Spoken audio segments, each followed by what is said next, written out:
నమస్తే, welcome to public power.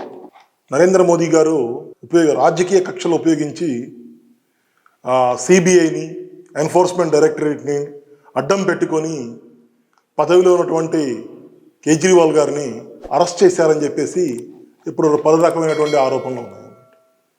ఇకపోతే ఈ మధ్య వార్తల్లో ఏమొస్తున్నాయంటే ఒక ముఖ్యమంత్రిని మొట్టమొదటిసారిగా అరెస్ట్ చేసినటువంటి చరిత్ర ఇది నరేంద్ర మోదీ గారి హయాంలోనే జరిగిందని చెప్పేసి అంటున్నారు. ఎంతవరకు కరెక్ట్? జయలలిత గారిని అరెస్ట్ చేయలేదా ముఖ్యమంత్రిగా ఉన్నప్పుడు? కరుణానిధిని అరెస్ట్ చేయలేదా? హేమంత్ సోరెన్ అరెస్ట్ చేయలేదా? లాలూ ప్రసాద్ యాదవ్ని అరెస్ట్ చేయలేదా? అంటే మీరు ఏమి ఆడవచ్చు, ఏమండి వాళ్ళు ముఖ్యమంత్రిగా రాజీనామా చేసిన తర్వాత కదా అరెస్ట్ చేసింది అని చెప్పి. ఇతనికి కూడా సుప్రీంకోర్టు 8 సార్లు నోటీస్ ఇచ్చింది, సమన్స్. రాయ్యబాబు రాయ్యబాబు రాయ్యబాబు అని 8 సార్లు నేను రాన్రా పో అని చెప్పేసి అన్నాడు.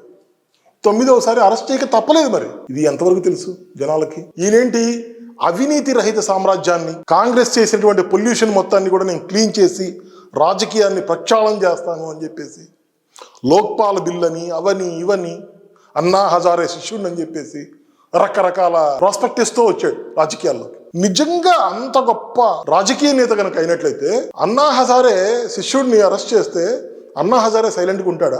లేకపోతే ఆయనతో పాటు ఉన్నటువంటి పార్ట్నర్ పోరాడినటువంటి వ్యక్తి social activist X IPS Kiran Bedi గారు సైలెంట్గా ఉంటారా? ఎందుకంటే ఈయన అన్నా హజారే అడుగుజాడల్లో నడిచేటువంటి వ్యక్తిని అని చెప్పేసి అవినీతి రహిత సమాజాన్ని, అవినీతి రహిత రాజకీయాన్ని తయారు చేస్తాననేటువంటి మోటోతో వచ్చిన మాట వాస్తవం.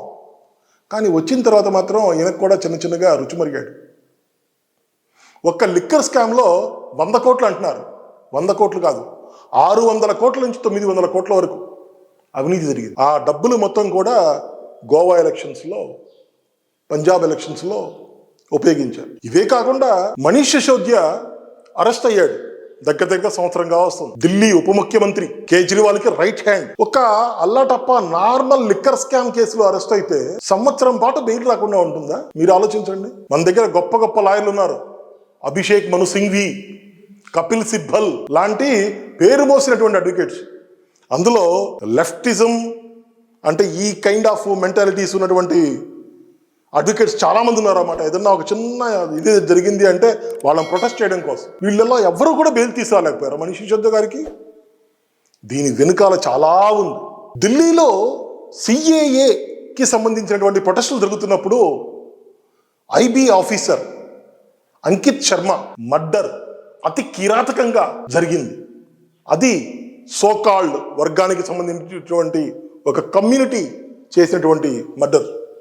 అందరికీ తెలిసిన విషయం. ఆమ్ ఆద్మీ పార్టీ ఎమ్మెల్యే కూడా అందులో ఇన్వాల్వ్. దాంట్లో కేజ్రీవాల్ ఏం చేయలేదు.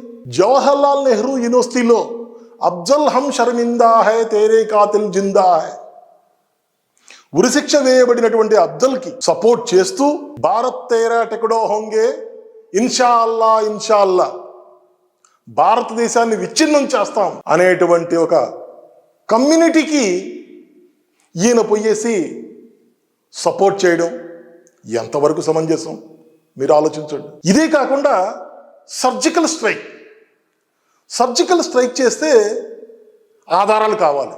ఎవరికి? మన కేజ్రీవాల్. ఇండియన్ ఆర్మీ ఎప్పుడైనా ఏమైనా చేసింది అంటే దానికి ఆధారాలు కొన్ని విషయాల్లో చూపించడం కుదరదు. అంతే, పబ్లిక్గా పెట్టడం కుదరదు, పబ్లిక్ డొమైన్లో. ఈయనకి అనుమానం, మరి ఇండియన్ ఆర్మీ ఎయిర్ స్ట్రైక్ చేసిందంటే ప్రూఫ్స్ కావాలి ఈయనకి. ఇకపోతే ఖలిస్తాన్ ఏర్పాటువాదులు, ఖలిస్తాన్ ఉద్యమ నేతలు రైతు చట్టాల ప్రొటెస్టులు తెలుపుతూ ఎర్రకోట మీద భారత జాతీయ జెండాని దించి ఖలిస్తానీ ఏర్పాటువాద జెండాని ఎగరేస్తుంటే దానికి కూడా సపోర్ట్ చేసినటువంటి వ్యక్తి మన అరవింద్ కేజ్రీవాల్ గారు. ఇది ఎంతమందికి తెలుసు? రైతు ఉద్యమాల ముసుగులో ఖలిస్తానీ ఏర్పాటువాదులు బెంజ్ కార్లు వేసుకొని ఎయిర్ కండిషన్స్ పెట్టుకొని ఆ ట్రక్కులు ప్రొటెస్ట్ చేస్తున్నారంటే వాళ్ళు నిజమైన రైతులా? ఒక్కొక్క కారు ₹1,00,00,000. ఇదే కాకుండా ఖలిస్తానీ ఉద్యమ నేత కాదు, టెర్రరిస్ట్ గురుపత్వంత్ సింగ్ పన్ను,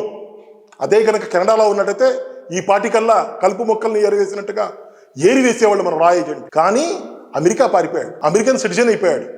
అమెరికా అతను రక్షిస్తుంది. మొన్న జనవరి 26కి రామ మందిర ప్రాణప్రతిష్ఠ రోజున, అంతకుముందు కూడా 2-3 సార్లు భారత్లో బాంబ్ బ్లాస్టులు చేస్తానని, విమానాలను పేల్చివేస్తానని దేశాన్ని విచ్ఛిన్నం చేస్తానని ఓపెన్ స్టేట్మెంట్ ఇచ్చేటువంటి వ్యక్తి గురుపత్వంత్ సింగ్ పన్ను. 17.6 మిలియన్ అమెరికన్ డాలర్స్ కేజ్రీవాల్కి ఫండింగ్ ఇచ్చాడు. దీన్ని మీరేమంటారు? ఇకపోతే ఫోర్డ్ ఫౌండేషన్ ద్వారా తనకి ఫండింగ్ అందిందని చెప్పేసి కేజ్రీవాల్ గారే ఒప్పుకున్నారు. ఫోర్డ్ ఫౌండేషన్ ఎవరితో తెలుసా? యాంటీ నేషనల్ యాక్టివిస్టులకు ఉపయోగించేటువంటి ఫౌండేషన్ అది. George Soros fund raiser. అలాంటి వ్యక్తుల ద్వారా తీసుకున్నటువంటి ఫండ్స్ ఈయన. రామన్ మెగసెసే అవార్డ్ ఎవరికి ఇచ్చారు తెలుసా? Ford Foundation. అరుంధతీ రాయ్. అరుంధతీ రాయ్ అనగానే మీ అందరికీ గుర్తొచ్చేది ఏంటి?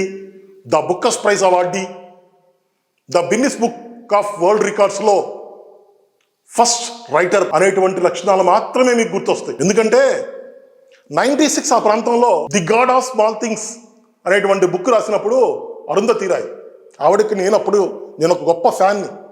ఆ టైంలోనే ఒక సంవత్సరం అటు ఇటు ప్రాంతంలోనే కల్పనా చావ్లా కూడా స్పేస్లోకి వెళ్ళింది అమెరికాలో. 2 మహిళలు ఆ టైంలో మంచి ఇండియన్ మహిళలు హైక్ అయ్యారు. గుజరాత్లో నర్మదా బచావ్ అనేటువంటి ఆందోళనలో చేసినటువంటి వ్యక్తి ఈవిడ. ఆవిడ యాక్టివిస్ట్ చేసినటువంటి విధంగా కనుక సక్సెస్ కనుక అయినట్టయితే ఇవాళ గుజరాత్ ఆకలి చావులు వచ్చేది. గుజరాత్లో బీజేపీ గవర్నమెంట్ ఎలా వచ్చింది? నర్మదా డ్యామ్ కట్టి కచ్ భుజ్ అనేటువంటి ప్రాంతాలలో నీటి సరఫరా తేవడం వలన దాన్ని అడ్డుకుంది ఈ అరుంధతీ రాయ్. ఇకపోతే మీరు కాశ్మీరీ ఫైల్స్ లో కూడా చూడొచ్చు అరుంధతీ రాయ్ యొక్క పార్ట్ ఎలా ఉందని. జేఎన్యూలో యాంటీ నేషనల్స్ సంబంధించినటువంటి కొంతమంది గ్రూప్స్ వాళ్ళకు కూడా తన సపోర్ట్. ఇకపోతే అలగావాదీ నేత యూసుఫ్ రాజా గిలానీ అతని కుమారుడు ఉన్నటువంటి మధ్య అరెస్ట్ అయ్యాడు. ఆయనకు కూడా సన్నిహితురాలు అరుంధతీ రాయ్.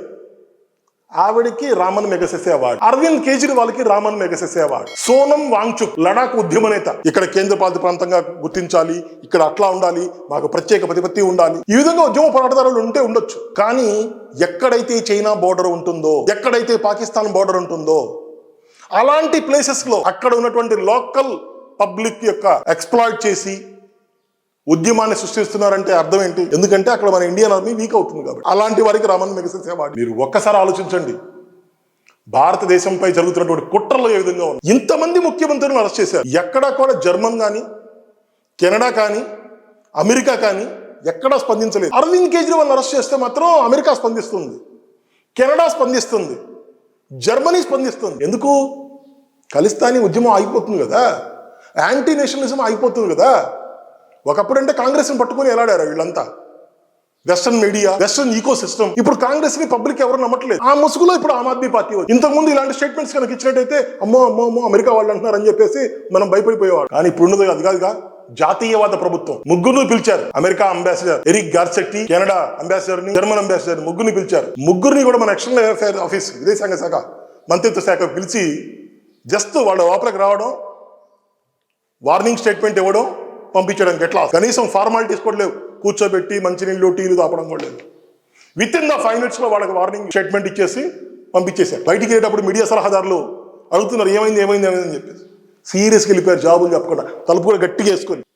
That is Bharat. ఎవడో ఏదో అంటే మనం బెదిరిపోవాలన్నా? ఆలోచించండి ఒక్కసారి. మన అంతరంగిక విషయాల్లో వాడెవడండి సమాధానం చెప్పడానికి? వాడెవడు వీ కెన్ డీప్లీ అబ్జర్వ్ అని చెప్పడానికి? నీ అంతరంగిక విషయాల్లో మేము మాట్లాడితే జోక్యం చేసుకుంటే ఎలా ఉంటుంది నీకు? కాలదా? ఎక్కడో కాదు. సో ఇది న్యూ ఇండియా. మా దేశ అంతర్గత విషయాల్లో జోక్యం చేసుకుంటే మేము సహించం. గట్టి వార్నింగ్ ఇచ్చింది. ఇదే కాకుండా అరవింద్ కేజ్రీవాల్ని కోర్టులో ప్రవేశపెట్టినప్పుడు జడ్జి గారు అడిగారు, సరే ఏంటి ఇతని మీద ఆరోపణలు, అభియోగాలు ఒకసారి ఓపెన్ చేయండి. మన అడ్వకేట్ జనరల్లో నేను ఓపెన్ స్టేట్మెంట్ ఇవ్వరండి, మీరు రండి ఛాంబర్లోకి రండి, నేను చూపిస్తా అని చెప్పేసానండి. జడ్జి గారు తన సీటు మీద నుంచి లేచి తన ఛాంబర్లోకి వెళ్ళిన తర్వాత వెళ్ళి చూపించారు ఆధార్. చూసిన తర్వాత ఆయన వచ్చి మళ్ళీ తన చైర్లో కూర్చొని, ఇంతవరకు అరెస్ట్ చేయకపోవడం కారణం ఏంటి? ఇంతవరకు ఎందుకు అరెస్ట్ చేయలేదు ఇస్తున్నారు? ఎవరిని? అరవింద్ కేజ్రీవాల్. ఓకే, రిమాండ్ రాసి పడేసాడు. అంత త్వరగా బయటికి రాడు. కానీ ఇప్పుడున్నటువంటి సో కాల్డ్ ఎలక్ట్రానిక్ మీడియా ఏమంటుంది? ఇవన్నీ రాజకీయ కక్షలు. మోదీ గారు సిబిఐని, ఎన్ఫోర్స్మెంట్ డైరెక్టరేట్ని ఉపయోగించేసి ఢిల్లీ మీద అధికారం చలాయించాలనుకుంటున్నాడు అంటుంది. కాదు, దీని వెనకాల పెద్ద రాజతంత్రం ఉంది. ఒకవేళ వీళ్ళు గనక ఒరిజినల్గా ఎటువంటి అపరాధం గనక చేసి ఉండకపోతే వీళ్ళ లాయర్లు అద్భుతమైనటువంటి లాయర్లు, నందిని నందించేయగల లాయర్లు ఉన్నారు. అభిషేక్ మను సింఘ్వి, కపిల్ సిబ్బల్, ఇంకా రామ్ జైట్మలానీ లాంటి లాయర్లు కూడా వీళ్ళు హైర్ చేయగలరు, వీళ్ళ దగ్గర అంత ఫండింగ్ ఉంది. ఒక్క బెయిల్ తెచ్చుకోలేరా? ఆలోచించండి. దీని గురించి నేను చాలా క్లుప్తంగా చెప్తున్నామాట, ఎందుకంటే కొట్టే తెచ్చాను. ఎందుకంటే దీని గురించి చెప్పాలంటే ఎన్నో గంటలు చెప్పొచ్చు. రాజకీయ ముసుగులో దేశ అంతర్గత భద్రతకు ముప్పు వాటిల్లేటువంటి కార్యక్రమాలు చేస్తున్నటువంటి ఇలాంటి రాజకీయ నేతల్ని ఖచ్చితంగా మనం వ్యతిరేకించాలి. సరే, ఒక పని చేద్దామండి. నరేంద్ర మోదీ గారు రాజకీయ కక్ష తీర్చుకుంటున్నారు, ప్రధానిగా పనికిరాడు, ఓకే, ఒప్పుకుందాం. ఎవరిని పెడదాం ప్రధానమంత్రిగా? సోనియా గాంధీని పెడదామా? రాహుల్ గాంధీని పెడదామా? కేజ్రీవాల్ని పెడదామా? లేకపోతే మనం చంద్రబాబు నాయుడు గారిని పెడదామా? చెప్పండి, ఎవరిని పెడదాం? ఉన్న వాళ్ళ మీద అసహనం చూపించడం కాదు, మీరు లోతుల్లోకి వెళ్తే మీకు అర్థమవుతుంది. Ford foundation, rock filler foundation, George Soros foundation, వీళ్ళందరూ కూడా ఇతనికి ఎందుకు సహకరిస్తున్నారు? ఎన్జిఓస్ ముసుగులో భారత వ్యతిరేక కార్యకలాపాలకి సమాయత్తమవుతున్నారు. ఎందుకంటే ఎలక్షన్ రాబోతుంది కాబట్టి. ఆలోచించు. దీనిపైన ఇంకా మీకు ఏమైనా విషయాలు తెలిసి ఉంటే మీరు కామెంట్స్ రూపంలో చెప్పండి. ఈ వీడియో కనుక మీకు నచ్చినట్లయితే లైక్ చేయండి, షేర్ చేయండి, కామెంట్ చేయండి. మీ విలువైన కామెంట్స్ మాకు చాలా ఎంతో ఉపయోగకరం. నెక్స్ట్ వీడియో తీయడానికి కూడా మాకు అవి సహకరిస్తాయని చెప్పేసి కోరుకుంటున్నాం. Thank you.